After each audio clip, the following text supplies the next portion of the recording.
नमस्कार, news time Bharat में आप सभी का स्वागत है। उत्तर प्रदेश चुनाव 2022 के लिए संघ की बैठक में बनी रणनीति।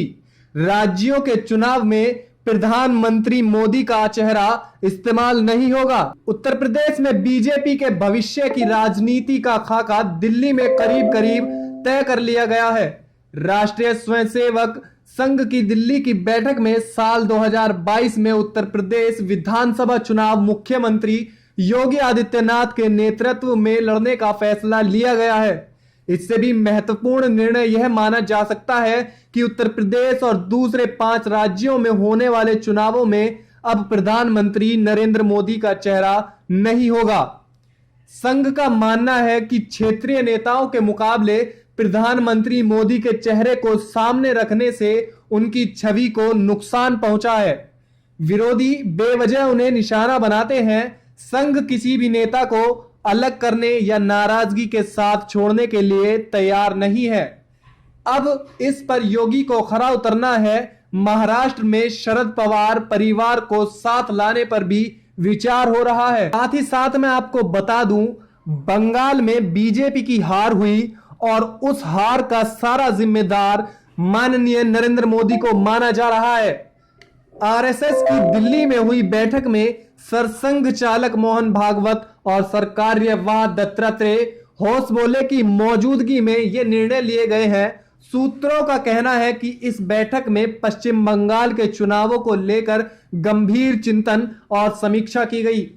संघ नेताओं का मानना है कि पश्चिम बंगाल के विधानसभा चुनावों में ममता बनाम मोदी की रणनीति से नुकसान हुआ। इसमें चुनाव हारने से ज्यादा अहम है कि राजनीतिक विरोधियों को प्रधानमंत्री मोदी पर बार बार हमला करने का मौका मिला।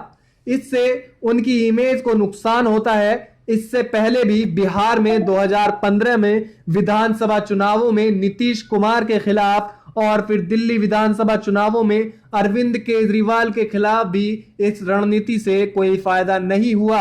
माना जा रहा है कि दिल्ली और बिहार में हुई हार को लेकर भी मोदी को ही जिम्मेदार ठहराया जा रहा है। अब बात करते हैं उत्तर प्रदेश में मुस्लिम वोटरों की। उत्तर प्रदेश में मुस्लिम वोटरों का बड़ा फैक्टर है।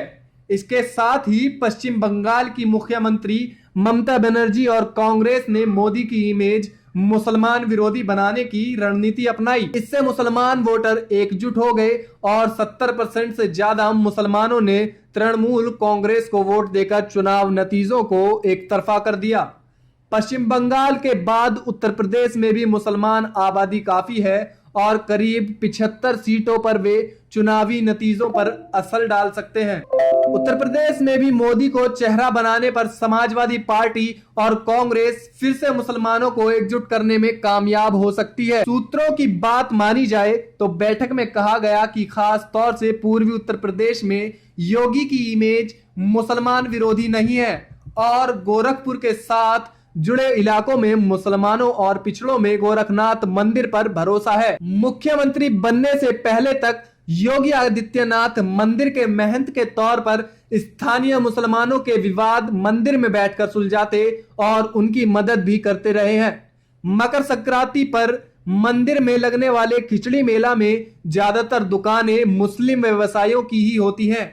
सूत्रों के मुताबिक एक और अहम बात पर गंभीरता से विचार किया गया है कि इस बार उत्तर प्रदेश विधानसभा चुनावों में भारतीय जनता पार्टी मुस्लिम उम्मीदवारों को भी मैदान में उतारेगी। इससे उसकी मुस्लिम विरोधी छवि बनाने का मौका विरोधियों को नहीं मिलेगा। इस पर अंतिम फैसला पार्टी को करना है। पिछले चुनाव में भारतीय जनता पार्टी ने एक भी मुसलमान उम्मीदवार को टिकट नहीं दिया था। 2 दिन चली इस बैठक में सरसंघ चालक सिर्फ एक दिन के लिए ही रहे और वे नागपुर से दिल्ली आकर फिर नागपुर लौट गए।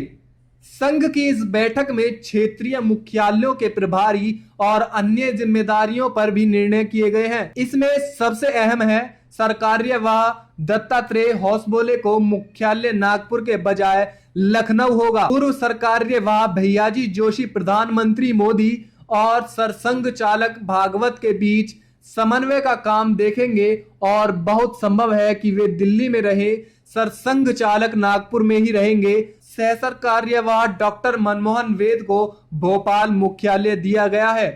अब देखने वाली बड़ी बात यह होगी, सवाल यह उठता है कि अगर राज्यों में होने वाले चुनावों में प्रधानमंत्री मोदी का चेहरा सामने नहीं आएगा तो आखिर किसका चेहरा सामने लाना चाहते हैं मुख्यमंत्री योगी आदित्यनाथ। ऐसी ही बड़ी खबरों को देखने के लिए जुड़े रहे हमारे साथ न्यूज टाइम भारत।